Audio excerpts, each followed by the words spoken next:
Pie's story traveled far and wide and finally reached the ears of Yann Martel. After the failure of his first two books, he decided to seek inspiration at Bombay. This is when he heard of the incredible story of Pi Patel. He set off to work right away and started writing. Little did he know how successful his book will become.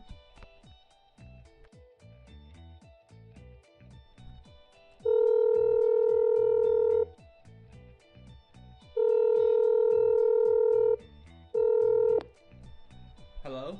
This is Priscilla Chow, the interviewer who contacted you earlier this week about the interview. Are you available at the moment for a few quick questions? Yeah, for sure. Just let me settle down. Okay, I'm ready. So, Mr. Martel, can you tell us a bit about yourself? I was born in Spain, but our family moved often. You see, my parents were part of the Canadian Foreign Services. We moved often. In fact, we've lived in Alaska, France, Costa Rica, Ontario, and British Columbia, just to name a few. This is where I developed my love for traveling. Most of my inspiration comes from my travels around the world. Currently, I'm at Auschwitz, Poland, researching to write my next book. Can you tell us a bit more about your encounters with Pi? What do you think of him? Pi is quite a unique person. My encounters with him were especially inspiring for my novel. I'm glad that after all he's been through, that he finally has a happy family where he can spend the remainder of his life. What did you think of your book, Life of Pi, before it became famous? Before it was published, I already knew that Pi's story was a good one. Because of my failure of my previous books, I was unsure of how the readers will take it. I personally loved hearing about Pi, and sometimes I wish I had his courage and knowledge. It's very rare that someone who is knowledgeable is also courageous, you know. It seems as though I portrayed Pi's true character and described his experiences very well though. I've talked to Christine and he does really like the book. He even jokes about it. Sometimes it's just as valuable as his Bible beside him. Given a choice, would you choose to believe in the animal story of Pi or the human story of the interviewers?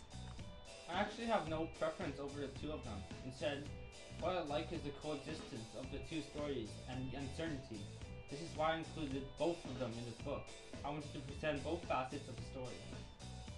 I thought you would side with Pi since, in my opinion, his story is much more meaningful. Well, since Life of Pi was such a successful book, are you planning to write more about Pi and experiences? I mean, it's not just Pi's journey that's interesting. I'm sure there are other interesting events in his life. I don't think I will. I've already described most of Pi's beliefs and philosophies. I think we should all move on. As supporters of your stories, can you tell us a bit of what we can expect in the near future?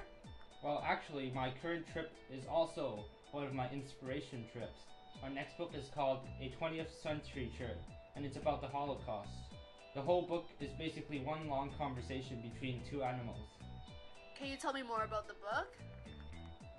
No, I'm actually really busy right now. I think we'll have to cut our interview short.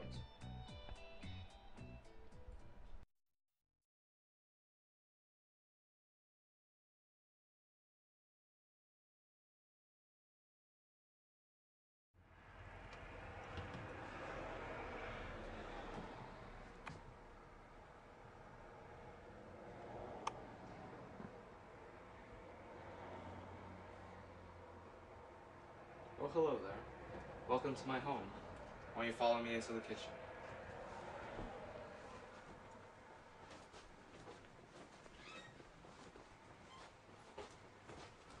Here is where I like to cook up with all my experiments with different spices, as well as my constant supply of food,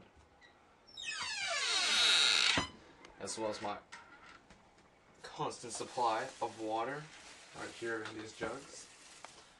And what's that here? I think Usha's calling me. I'll be right back.